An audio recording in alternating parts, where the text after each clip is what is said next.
चुनाव से पहले बिहार में चुनाव आयोग की एसआईआर प्रक्रिया को लेकर सुप्रीम कोर्ट में लगातार दूसरे दिन सुनवाई जारी रही। विपक्षी दलों की याचिकाओं पर न्यायमूर्ति सूर्यकांत की अध्यक्षता वाली पीठ सुनवाई कर रही है।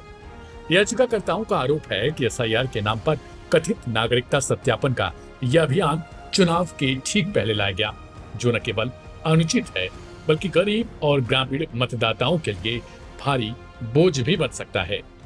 वरिष्ठ वकील सिंघवी के कई दावों से चुनाव आयोग भी सकपका गया। उन्होंने सुप्रीम कोर्ट में दलील दी कि उन्हें एसआईआर की अवधारणा से कोई आपत्ति नहीं, लेकिन सवाल यह है कि इस अभ्यास की तात्कालिकता क्या है। चुनाव से ऐन पहले यह प्रक्रिया क्यों लाई गई, जबकि इसे पूरे साल में किया जा सकता था।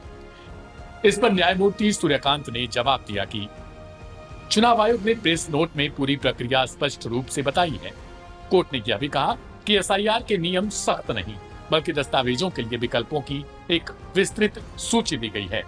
मतदाता को इनमें से कोई एक दस्तावेज देना होता है, न कि सभी। हालांकि सिंघवी ने इस सूची पर भी सवाल उठाए।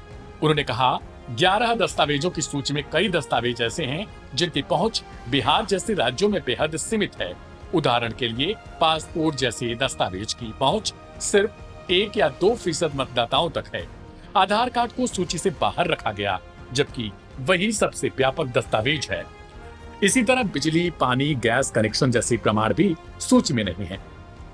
सिंघवी ने कहा, अगर किसी के पास जमीन नहीं है तो दस्तावेज 5, 6, 7 बेकार हैं। बिहार के गरीब बाढ़ प्रभावित क्षेत्रों में निवास प्रमाण पत्र तक आसानी से नहीं मिलता। ऐसे में सूची बनाना ताश के पत्तों जैसा है। हालांकि इस पर जज ने कहा कि बिहार को आप इस तरीके से मत पेश करिए, वहां से आईएएस निकलते हैं। सिंघवी ने झारखंड के मुख्य चुनाव अधिकारी का हलफनामा पढ़ते हुए यह भी बताया कि यदि ईआरओ को किसी की नागरिकता पर संदेह है तो उसे गृह मंत्रालय या अन्य सक्षम प्राधिकारियों से परामर्श करना चाहिए और सुप्रीम कोर्ट के लाल बाबू केस में दिए गए दिशा निर्देशों का पालन करना चाहिए। कोर्ट ने इस पर कहा कि कानून में कोई रोक नहीं है कि 50 साल का व्यक्ति प्रमाण पत्र न ले सके। बिहार में 36 लाख पासपोर्ट धारकों का हवाला देते हुए न्यायमूर्ति सूर्यकांत ने कहा कि राज्य को नकारात्मक रोशनी में पेश न किया जाए, क्योंकि आईएएस अधिकारियों में सबसे अधिक प्रतिनिधित्व बिहार से ही आता है। यह युवाओं की शिक्षा और समर्पण का संकेत है। इस पर सिंघवी ने जवाब दिया, हाँ, राज्य में प्रतिभा है, लेकिन वह एक सीमित वर्ग तक सीमित है। गांव, बाढ़ और गरीबी से घिरे क्षेत्रों के लोगों के लिए यह प्रक्रिया अव्यावहारिक है। बहस के दौरान चुनाव आयोग द्वारा बताए गए 13.89 करोड़ के आंकड़े पर भी सवाल खड़े हो गए। यह आंकड़ा बिहार की जनसंख्या से अधिक बताया गया, जिस पर कोर्ट ने भी हैरानी जताई। जवाब में कोर्ट को बताया गया कि आंकड़े विभिन्न विभागों से जुटाए गए हैं, लेकिन इनकी विश्वसनीयता संदिग्ध हो सकती है। चुनाव आयोग की दलील यह रही कि एसआईआर प्रक्रिया वोटर फ्रेंडली है। पहले सिर्फ 7 दस्तावेज माने जाते थे, लेकिन अब 11 दस्तावेजों के विकल्प दिए गए हैं। यह कोई कठोर प्रक्रिया नहीं, बल्कि अधिक वैकल्पिक और पारदर्शिता देने का प्रयास है।